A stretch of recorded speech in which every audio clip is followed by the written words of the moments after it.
Instructions ఉన్నాయి. నా నా పని నాకు ఇప్పుడు గ్రీవెన్స్ ఉంటుంది పబ్లిక్లీ పోవాలి. ఆ కార్యక్రమం ఉంటుంది మధ్యాహ్నం కాదు. ఇప్పుడు ఎందుకు చేస్తున్నా? ఈ రెండు పాసిబిలిటీస్ అన్ని పై నుంచి వచ్చినాయి. నేనేమంటే మీకు ఫ్లెక్సిబిలిటీగా మీకు పై వాళ్ళు ఉండొచ్చు, నాకెవరు పై లేదు. మీ ఫ్లెక్సిబిలిటీగా మీకు ఇట్లా హౌస్ అరెస్ట్ మీతో పాటు అంటే ఓకే, అంటే మీరు ఇక్కడే ఉంటారు అంటే ఓకే, మీరు ఇక్కడే ఉంటారు. నేనేమంటున్నా, మీది కమ్యూనిటీలో ఉంటే నేను ఒప్పుకోను.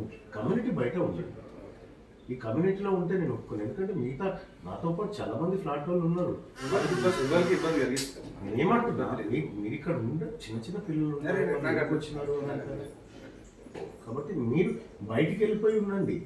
నేను పోవాలనుకున్నప్పుడు నేనే వస్తా, బాగా చెప్తా. నేను మీ ఆదేశాల మేరకు ఉండడం కూడా కాదు, నేను పోవాలనుకుంటే నేనే వస్తాను.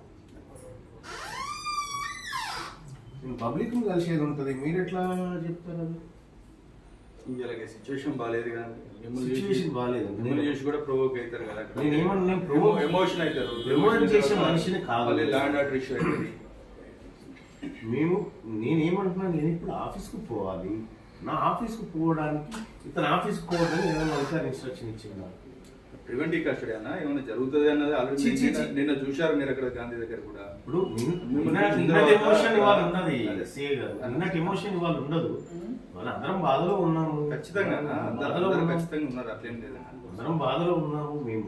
నేను లా అండ్ ఆర్డర్కి ఇబ్బంది కల్పించేంత దుర్మార్గమైన రాజకీయ నాయకుడిని కాదు. నేను బాగా చెప్తా. నేను నిన్న మీ అడిషనల్ డీసీపీ గారు వస్తే వీఆర్ వెరీ కోఆపరేటింగ్ అని చెప్పినాము. వాళ్ళు చెప్తే మీరు వాళ్ళు స్టేషన్ తీసుకపోతే పోయినాము. వాళ్ళని మేము విన్నాము, మాది వాళ్ళు విన్నారు. ఇక్కడ ఇష్యూ లేదు. నా బాధ్యత ఏంది? నా ఆఫీస్ పోయి నేను వర్క్ చేసుకోవడం. ఆఫీస్ కాడ ఉండండి, నేనే వస్తాను, కూర్చుంటాను అక్కడ కూర్చోండి. ఈ కమ్యూనిటీలో ఉండడం అనేది కరెక్ట్ కాదు. కమ్యూనిటీలో ఎవరికి ఇబ్బంది కలిగి నేను ఏమంటున్నా, మా వల్ల ఎవరికి ఇబ్బంది జరగదు, కానీ ఈ కమ్యూనిటీలో మిగతా వాళ్ళు ఉంటారు, వాళ్ళు డిస్టర్బ్ అవుతారు. మీరు పోయి గేట్ బయట ఉండండి. ఒకవేళ నేను పోవాలనుకున్నప్పుడు, రాజుగారు నేను పోవాలనుకుంటున్నాను, ఇది నా పరిస్థితి అని చెప్తాను. నేను పోవాలనుకున్నప్పుడు నేను పీస్ఫుల్గా నా ఇంట్లో ఉన్న తర్వాత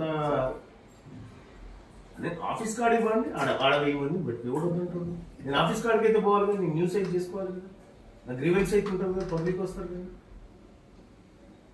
అది నా విధులను మీరు ఎట్లా అడ్డుకుంటారు? నేను రిప్రజెంటేటివ్, ప్రజలు నా దగ్గరికి వస్తారు, వాళ్ళని కలవాల్సిన బాధ్యత నాకు ఉంది. దాన్ని మీరు అడ్డుకోవడం తప్పు కదా. ఒకటే పాయింట్ ఆఫ్ వ్యూ ఏంటంటే, ల్యాండ్ ఆర్డర్ ఇష్యూలో ఒకవేళ ఏదైనా జరుగుతుంది ఇబ్బంది. సో మళ్ళీ వల్ల ఎప్పుడు ల్యాండ్ ఆర్డర్ ఇష్యూ వచ్చింది? ప్రివెంటివ్గా ఏమన్నా వచ్చిందా అన్న? మీరు ఉండడం వల్ల కూడా మిమ్మల్ని చూసి ప్రొవోక్ అయ్యే ఛాన్సెస్ చాలా ఉంది. నేను ఏమంటున్నాను, సో ఆ ఉద్దేశంతో నేను ఆ తరహా ఆలోచించట్లేదు. ఆ తరహా పోతే నా కుటుంబానికి ఏదో ఒకటి సాయం చేయాలనేటువంటి అంతవరకే మేము మాట్లాడుకుంది. కానీ మేమేదో దాని ద్వారా చేయాలి, ఏదో చేయాలని ఇంటెన్షన్ మాకు ఆ రోజు లేదు, ఈ రోజు లేదు, ఏ రోజు లేదు. మనిషి ప్రాణం పోయింది, అది ఏదైనా చేయాలని మా కమిటీలో మాట్లాడుకున్నాం, అంతవరకే. కానీ ఇంకొకటి కాదు, మేమేదో చేసి దాని ద్వారా ఎవరిని ఇబ్బంది పెట్టే ఇంటెన్షన్ మాకు లేదు.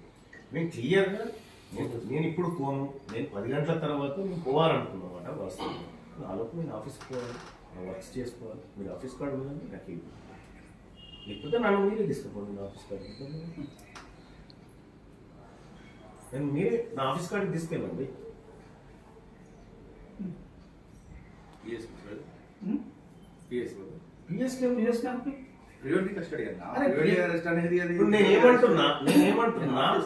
నేనేమంటున్నా, నేను నా ఆఫీస్ కాడికి పోవాలా? ఆఫీస్ కాడికి పోయినాక నువ్వు ఏడికి పోదామంటే అడిగి పోదాం, కానీ నా వర్క్ అయితే చేసుకోవాలి కదా. మీరు మాట్లాడండి అధికారులతో. సార్ ఆయన ఆఫీస్కి పోతా అంటాడు సార్, మరి ఆఫీస్ దాకా అలౌ చేయాలని చెప్పి అన్నాడు. మాట్లాడి చెప్పండి. నేను పోవాలనుకుంటే రాజు గారు, నేను మీ బాస్ ఆదేశం మేరకు నడవను, నా ప్రజల ఆదేశం మేరకు నడుస్తాను నేను.